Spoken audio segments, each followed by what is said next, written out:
Buring na buring ka na kakatrabaho. Ang tagal mo ng empleyado, ilang dekada na. Sawang-sawa ka na ba? Sobrang sipag mo, pagod ka na, lahat ng effort mo, ginawa mo na, ang sipag mo na gipit ka pa rin. Pwes, para sa itong vlog na to. By the way, ito nga pala si Michael Umber, ating OFW, Middle East, Australia. Ngayon, nagsasapalaran sa negosyo, pinag-aaralan na sobrang hirap, ang daming pasikot-sikot na kailangan nating aralin kung gusto mong pasukin. Matutulungan kita dyan, based on my experience. Kasi alam nyo, ako rin ang tagal kong empleyado. Lahat ng kasipagan, lahat ng pinakamagandang performance ng pagiging empleyado, lahat ng papuri na tanggap mo, ang galing mo, ang sipag mo naman, Mike. Huwag ka nang mag-resign sa trabaho, dito ka na lang. Pero kakatrabaho mo, ang sipag mo, gipit ka pa rin. Na alam mo, kahit trabaho ka ng trabaho, yun lang ang kikitain mo sa isang buwan, sa isang taon. Kasi alam nyo, kwento ko lang sa akin, empleyado tayo, natutunan natin about food, yun ang unang-una. Tapos, na-experience ko yung food assistant. Tapos, nag-abroad tayo, nag-Middle East tayo, nagkahera tayo, nag-customer service tayo, nagmasahista pa nga tayo sa sideline. Shoutout sa kumpare ko, ginawa akong masahista nung kumpare kong negosyante. Shoutout pre, hindi ko nababanggitin pangalan mo. Alam mo na yun. Nag-farm tayo, nag-Australia tayo. Marami tayong natutunan bilang empleyado. Alam mo, umabot sa sahod natin, sumasahod ng, na-experience sumasahod ng 4,000 kada araw. 4,000 pataas kada araw. Mababa pa yun. Meron pang mga 8,000 pero na-experience. Sabi ko, laki So, everyday, pagka malaki ang kinikita mo, lumalaki ang gastos. Pero empleyado, gigil pa rin ako sa mga nagne-negosyo. Pero actually lately ko na, gusto ko dati empleyado lang. Lately ko na na-realize na gusto kong magnegosyo. 8 years ago, 7 years ago. Tapos napag-aralan ko na kailangan mo palang, hindi pala nakukuha sa instant. Kailangan mo palang aralin. Ang dami niyang pasikot-sikot. Ang dami niyang technical. And yon ang gusto kong ituro sa inyo.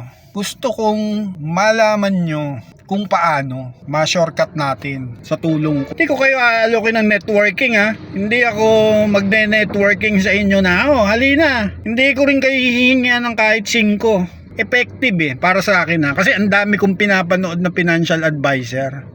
Yan. Kaya tingin ko para sa akin effective tong advice ko. Yun ang nakikita ko. Hindi tayo fully successful na negosyo, nag-aaral pa lang tayo. Kaya ang lakas ko magpayo.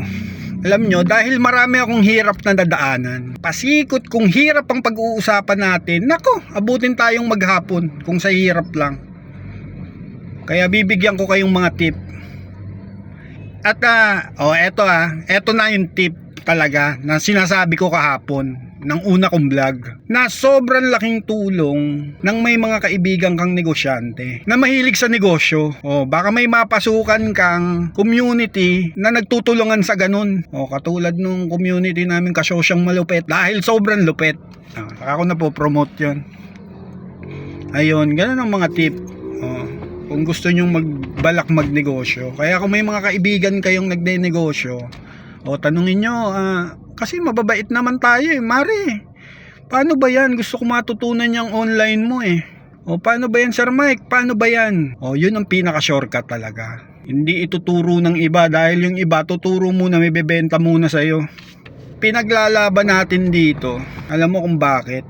Yung trabaho ka ng trabaho, sahod mo konti pa rin, kulang pa rin, gipit ka pa rin, sobrang sipag mo na.